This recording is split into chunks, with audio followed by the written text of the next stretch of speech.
We start in Korea when Sunja's mom is desperate for help after losing 3 babies.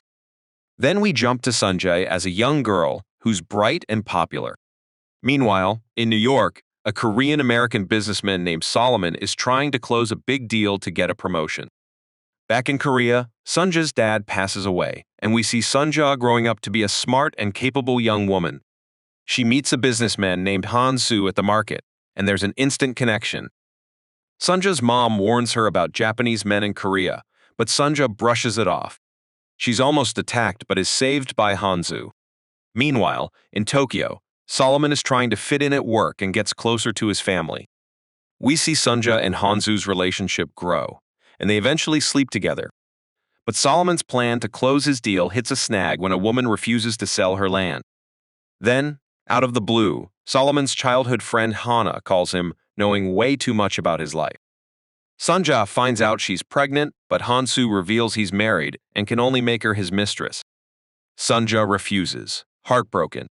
A sick priest named Isaac arrives at Sunja's boarding house.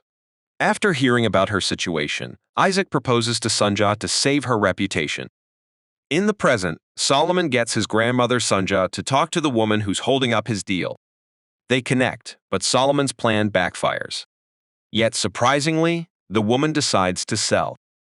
Hana then calls Solomon, revealing she's in deep trouble.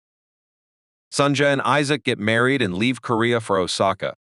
Sunja's mom gives her some keepsakes to remember home by. Han-soo confronts Sunja, angry about her marriage, but she stands firm.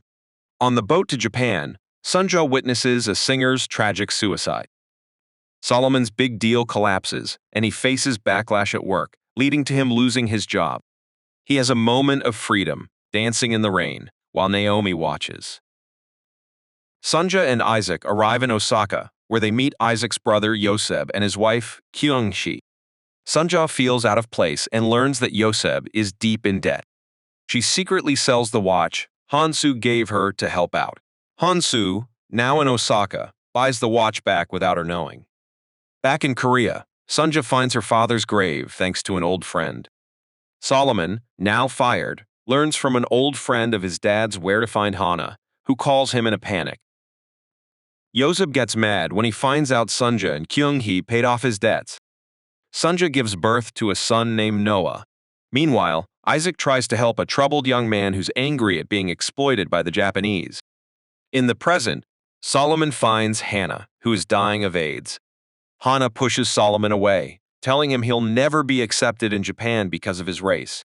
Solomon loses his job and blames his grandmother for his mistake that cost him the deal. We flash back to a young Han-soo living in Japan with his father, who works for a dangerous yakuza. Han-soo's life is turned upside down when a massive earthquake kills his father and leaves him in debt to the yakuza. This event shapes his future, making him the hardened man we see later.